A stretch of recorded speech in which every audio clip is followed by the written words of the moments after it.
Well, hi guys, welcome to the last trading in isolation video before the weekend. We're just seeing a little bit of de-risking, people looking to want to run a bit more of a flat book. Obviously, every people are concerned about running and gapping risk as we open that Monday morning, which is something we've been coming used to. So a lot of news probably likely to come out over the weekend. People are just de-risking and running a bit of a flat book. But let's have a look at some of the charts that are catching my eye today. I really like this chart because I think it tells you a lot about what's going on in the equity story today. You know, you've got the ASX 200 here, the blue line, which is down about 4.6% as I speak. We're going right into the close now. You can see it opened on its high, and we've had this sort of slow meandering offer coming into the market. People have seen a very good move recently in the ASX 200. They want to take a bit off the table, run a flat position into the weekend, which seems very prudent given the risk of gapping coming through.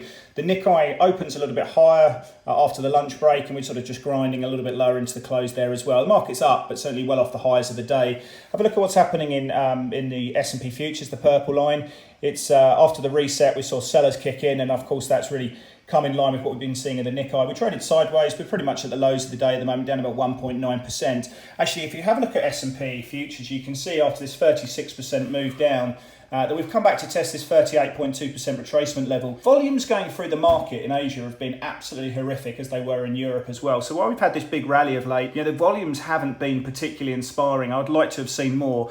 Have a look at the real story of the day, though. It's not just necessarily the fact that we've seen the ASX underperforming, the S&P futures down, but it's the dollar. The dollar had a big move down in terms of the dollar index in US trade last night, but we're seeing follow through in Asia today. So people are selling dollars. Maybe that's because cross-currency basis swaps are moving in. We're seeing dollar funding normalise a little bit because of what's happening in swap lines. The Fed's balance sheet's expanding at 100 billion a day or so. They probably reach 7 trillion by June. And also, if you look at the corona case count, the US is now the epicenter of the world in that, unfortunately. But you can see the Korean won working really nicely. Aussie dollar up 0.4%. We're sort of testing that 61 cent mark as well. Come off the highs, but certainly the Aussie's been working quite nicely there.